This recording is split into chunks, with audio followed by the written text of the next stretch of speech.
नमस्कार दोस्तों। हर हर महादेव, जय शिव शंभू। दोस्तों, माता पार्वती ने पूछे भगवान शिव से दो प्रश्न। कौन सा काम स्त्री पति से पहले करना चाहती है और कौन सी चीज औरत अपने पति को मरते दम तक नहीं देती। फिर चाहे औरत को कितना भी खुश कर लो, वो अपनी यह एक पीछे की चीज किसी भी मर्द को नहीं देती। दोस्तों, आज की ये रहस्यमय कहानी आपको बहुत कुछ सिखाने वाली है। इस कहानी से पता चलेगा कि स्त्री कौन सी चीज अपने पति को नहीं देती है और कौन सा काम वो पति से पहले करना चाहती है। दोस्तों, वैसे देखा जाए तो विवाह होने के बाद एक स्त्री पूर्ण रूप से पति को समर्पित हो जाती है। स्त्री की हर चीज पर पुरुष का अधिकार होता है और पुरुष की भी हर चीज पर स्त्री का अधिकार होता है। स्वेच्छा से एक महिला अपने पति को खुश रखने के लिए हर वो चीज उसे सौंप देती है जिसमें पति की खुशी होती है। दोस्तों, पर ऐसी क्या चीज है जो स्त्री मरते दम तक अपने पति को नहीं देती? ऐसा कौन सा काम है जो पति से पहले करना चाहती है? मित्रों, यह प्रश्न सुनने में थोड़ा अजीब जरूर लगता होगा, पर यह प्रश्न हमारे धर्म ग्रंथ और रीति रिवाजों से पृथक नहीं है। इसलिए इसका उत्तर लगभग लगभग सभी जानते होंगे कि कौन सी चीज है जो पुरुष जीते जी अपनी पत्नी को दे सकता है, पर स्त्री जीते जी अपने पति को नहीं दे सकती। तो आइए सुनते हैं इस कहानी के माध्यम से। दोस्तों, सबसे पहले सच्चे दिल से कमेंट बॉक्स में लिख दें, हर हर महादेव, और भगवान शिव के लिए एक लायक जरूर करें। भगवान को लायक करने में कंजूसी न करें। मित्रों, बात कुछ पुरानी है। एक बार कैलाश पर भगवान शिव और माता पार्वती चौसर का खेल खेल रहे थे। खेल ही खेल में उनके बीच वार्तालाप हो रहा था। माता पार्वती ने सोचा कि क्यों न भोलेनाथ से कुछ ज्ञान भी अर्जित कर लिया जाए। यही सोचकर माता पार्वती ने उनसे बीच बीच में प्रश्न करती जाती थी, जिनका जवाब भगवान महादेव बड़े ही सुंदर ढंग से देते थे। प्रश्न करते करते माता पार्वती ने एक ऐसा प्रश्न पूछ लिया जो बड़ा ही रहस्यपूर्ण था। माता पार्वती ने पूछा, हे देवाधिदेव, मुझे ये बताइए, एक स्त्री और पुरुष का रिश्ता प्रेम, विश्वास, त्याग और समर्पण से बनता है। यदि इनमें किसी चीज का अभाव रहता है तो रिश्ते की नींव कमजोर पड़ जाती है। कई बार तो इनके अभाव के चलते रिश्ता टूट भी जाता है। कहते हैं इसमें कपट के लिए कोई स्थान नहीं है। अगर स्त्री पुरुष के बीच कपट आ जाता है तो रिश्ता टूटने की कगार पर पहुंच जाता है, और जहां प्रेम होता है, विश्वास होता है, वही गृहस्थ जीवन खुशहाल होता है। और जहां झूठ और कपट का अंश होता है, वहां गृहस्थ जीवन कलह और क्लेशों से भरा रहता है। वहां पति और पत्नी के रिश्तों में कोई मजबूती नहीं रहती। इसलिए मैं ये जानना चाहती हूँ कि स्त्री कौन सी चीज अपने पति को मरते दम तक नहीं देती और कौन सा काम वो पति से पहले करना चाहती है, जबकि हर काम में स्त्री अपने पति को ही आगे रखती हैं। फिर ऐसा कौन सा काम है जो वो पति से भी पहले करना चाहती है? दोस्तों, माता पार्वती के दोनों प्रश्नों को सुनकर भगवान शिव मुस्कुराते हुए बोले, हे देवी, जिन प्रश्नों के उत्तर तुम जानना चाहती हो उनके जवाब मैं तुम्हें एक कहानी के माध्यम से सुनाता हूं। ध्यान से सुनो। धरती लोक पर एक बड़ा ही सुंदर नगर था। उसी नगर के राजा के बेटे का विवाह होने वाला था। राजा के महलों को, नगर की गलियों को फूलों से, रंगों से सजाया जा रहा था। उधर राजकुमार का विवाह जिस कन्या से होने वाला था वो बहुत ही रूपवान थी। राजकुमार अपने कक्ष में पड़ा हुआ राजकुमारी के बारे में सोच रहा था। सोचते सोचते अचानक से उसके मन में राजकुमारी से मिलने की इच्छा जागृत हो उठी। वो उसी क्षण राजकुमारी के पास जाना चाहता था। उसने एक योजना बनाई और सबसे छुपते छुपाते महल से निकल चला। अस्तबल से एक घोड़ा लिया और घोड़े पर सवार होकर राजकुमारी से मिलने के लिए चल दिया। चलते चलते जब वो एक जंगल के रास्ते से गुजरा तो वहां उसे बहुत जोर की प्यास लगने लगी। अब तो राजकुमार पानी की तलाश में इधर उधर भटकने लगा। कहीं कोई जलाशय दिखाई नहीं दे रहा था। यदि कहीं कोई नदी या तालाब मिल भी जाता तो उसमें पानी नजर नहीं आता। इस प्रकार प्यास से व्याकुल होकर राजकुमार एक झोंपड़ी के पास पहुंचा। वहीं पास में ही एक कुआं दिखाई पड़ा। कुआं को देखकर उसे कुछ उम्मीद जागी कि शायद इस कुएं में पानी हो। राजकुमार ने कुएं में झांक कर देखा तो सचमुच कुएं में पानी भरा था। पानी को देखकर उसकी प्यास और भी तीव्र हो उठी। अब तो उसने बिना देर किए कुएं से जल निकाला और पानी पीने लगा। जब उसने पेट भर के जल पी लिया तभी क्या देखता है कि उस झोपड़ी से एक बुढ़िया निकल कर आती है। वो बुढ़िया उस राजकुमार को कहने लगी, हे मुसाफिर, कहीं तुमने इस कुएं का जल तो नहीं पी लिया? यदि तुमने इस कुएं का जल पिया है तब तो तुमने बहुत बड़ी भूल कर दी है। ये कुआं शापित है। इस कुएं का जल पीने वाला मनुष्य नरभक्षी बन जाता है। आज से तुम भी हर रोज रात होते ही नरभक्षी बन जाओगे।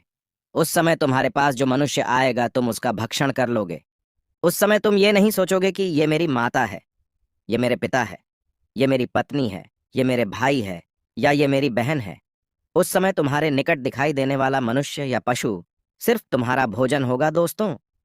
उस बुढ़िया के मुख से श्राप की बात सुनकर राजकुमार बड़ा दुखी होने लगा। कहने लगा, माताश्री, तब तो मैंने इस कुएं का जल पीकर घोर अनर्थ कर डाला है।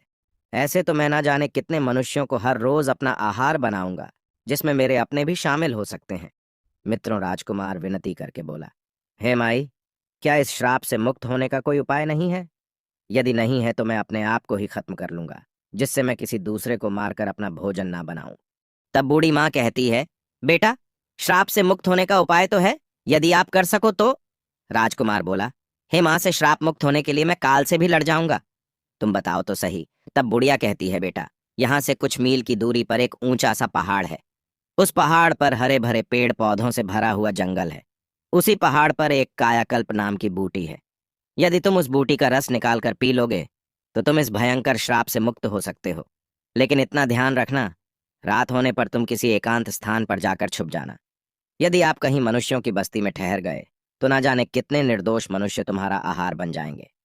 मित्रों, राजकुमार ने कहा, ठीक है, मैं इस बात को भली भांति ध्यान रखूंगा। इतना कहकर राजकुमार उस कायाकल्प औषधि को ढूंढने के लिए चल दिया। इधर माता पार्वती और भगवान शिव इस दृश्य को देख रहे थे। पार्वती जी कहने लगे, प्रभु, कुछ समझ में नहीं आ रहा है कि आप मेरे प्रश्न का उत्तर किस प्रकार देना चाहते हैं। भगवान शिव बोले, देवी, धैर्य रखें, आपको आपके प्रश्नों के जवाब इसी कहानी से मिलने वाले हैं। आप बस इस कहानी को ध्यान से सुनते जाइए। उधर वो लड़का राजकुमार बड़ा चिंतित होता हुआ उस पर्वत की ओर बढ़ता जा रहा था। औषधि वाला पर्वत वहां से काफी दूर था। इधर अंधेरा भी हो चला था। राजकुमार ने सोचा कि अब आगे का रास्ता मैं सुबह सूर्य निकलने के बाद तय करूंगा। पहले मैं किसी निर्जन स्थान पर जाकर रात गुजार लेता हूं। यदि मैं नरभक्षी बन गया तो मेरे द्वारा निर्दोष लोगों की जान चली जाएगी। मित्रों, राजकुमार अब राजकुमारी से मिलने का विचार तो त्याग ही चुका था, क्योंकि वो जानता था कि इस दशा में राजकुमारी से मिलना भी उसके लिए हितकर नहीं है। वो राजकुमार गांव और नगरों को बचाता हुआ जंगल की ओर चला गया, जहां किसी मनुष्य के आने जाने का मार्ग नहीं था। उसने अपने आप को एक पर्वत की गुफा में बंद कर लिया। इधर काफी रात हो चली थी। वो राजकुमार नरभक्षी के रूप में परिवर्तित होने ही वाला था। इधर दोस्तों, राजकुमार ने जिस गुफा में अपने आप को छुपाया था, उसी गुफा में एक बड़ा ही खूंखार भेड़िया रहता था। वो भेड़िया आए दिन लोगों की जान लेता रहता था। चारों तरफ लोगों के मन में उस भेड़िए को देखकर दहशत बनी हुई थी।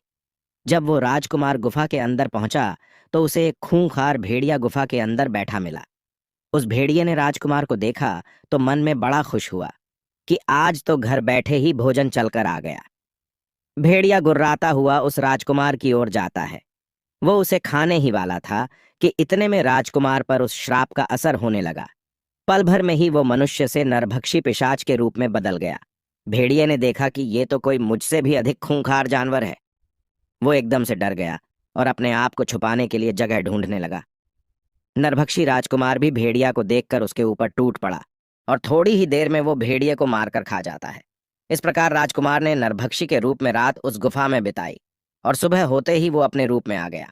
राजकुमार गुफा से निकलकर आगे की राह तय करने लगा।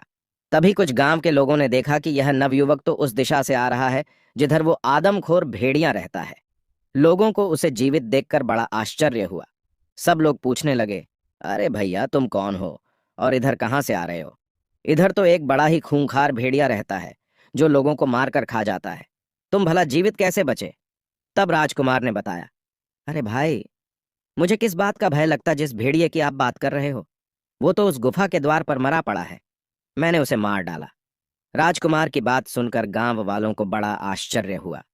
वे सब इस बात की पड़ताल करने के लिए गुफा के पास गए तो देखा सचमुच वो भेड़िया मरा पड़ा था। ये देखकर लोगों के मन में भेड़िया को लेकर जो दहशत थी वो खत्म हो गई और पूरे राज्य में इस बात की खबर फैल गई कि एक सामान्य पुरुष ने उस भेड़िए को मार डाला है। जब ये बात वहां के राजा को पता चली तो वो राजा उस राजकुमार को मिलने के लिए अपने महल में बुलाता है और कहता है, हे वीर युवक, तुमने उस भेड़िया को मारकर हमारी प्रजा को निर्भय कर दिया है। मैं तुम्हारी वीरता और साहस का कायल हो गया हूं। तुमने मुझे बहुत बड़ी प्रसन्नता दी है। इस खुशी में मैं तुम्हें एक उड़न खटोला भेंट करता हूं। ये उड़न खटोला तुम्हें पल भर में यहां से वहां पहुंचा सकता है। राजा से उड़न खटोला पाकर राजकुमार भी बड़ा खुश होता है। सोचने लगा, ये तो बड़ा अच्छा हुआ। अब मैं इसी उड़न खटोले पर बैठकर उस पर्वत पर आसानी से पहुंच जाऊंगा। राजकुमार ने वैसा ही किया। वो उस जादुई उड़न खटोले पर सवार हुआ और उस पर्वत पर जा पहुंचा। उसने देखा कि वहां कायाकल्प नाम की अनेक बूटियां चमक रही थीं, जो बार बार अपना रूप बदल रही थी। बूढ़ी माँ ने उसे पहले ही बता दिया था कि जो बूटी अपना रंग रूप बदलती दिखाई दे, उसी का रस निकालकर पी लेना। राजकुमार ने बिना समय गंवाए कायाकल्प बूटी का रस निकालकर पी लिया, क्योंकि इधर शाम होने वाली थी। राजकुमार अब निरोग हो चुका था। राजकुमार ने क्या किया? वो उस उड़न खटोले पर बैठकर अपनी राजकुमारी के नगर को चला आया। वहां पहुंचकर वो अपनी राजकुमारी से मिलता है।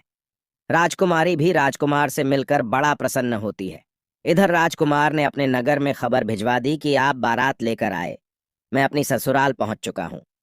इधर राजकुमार की बारात आती है और अगले दिन उसका राजकुमारी के साथ बड़ी धूमधाम के साथ विवाह हो जाता है और वे अपने नगर को लौट आते हैं। मित्रों, दोनों बड़े आनंद के साथ रहने लगे। कुछ दिनों बाद राजकुमार के घर में एक पुत्र का जन्म होता है। पुत्र की खुशी में राज परिवार में जश्न मनाया गया। प्रजा में मिठाइयां बांटी गईं।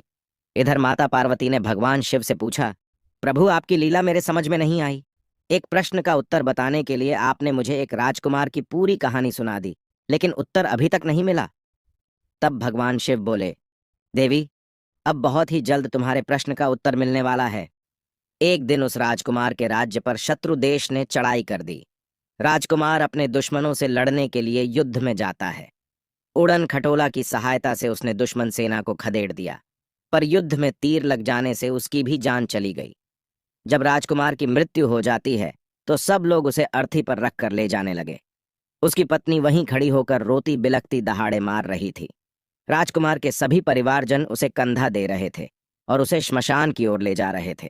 भगवान शिव ने बताया, देवी, यही वो चीज है जो स्त्री अपने पति को नहीं दे सकती और पति तो स्त्री को दे सकता है। हमारे धर्म की यही परंपरा है। पति के मरने के बाद स्त्री उसे कंधा नहीं दे सकती और न उसे शमशान में साथ ले जाया जा सकता है।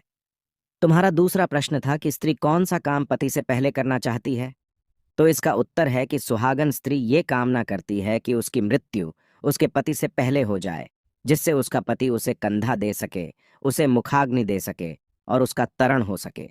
और वैसे भी पति के मरने के बाद स्त्री का जीवन शून्य हो जाता है। पति के बिना उसका जीवन जीवन नहीं रहता। कहते हैं, पति के बिना स्त्री की कोई भी गति नहीं है। एक पुरुष के बिना स्त्री का जीवन बड़ा ही कष्टकारी है। बड़ी भाग्यशाली होती है जिन्हें पति से पहले मृत्यु प्राप्त हो जाती है और पति के हाथों अंतिम संस्कार होने का सौभाग्य प्राप्त होता है। मित्रों, ये कहानी आपको कैसी लगी? आप हमें कमेंट सेक्शन में जरूर बताना। वीडियो को लाइक और चैनल को सब्सक्राइब करना ना भूलें। साथ ही सच्चे दिल से कमेंट बॉक्स में लिखें, हर हर महादेव।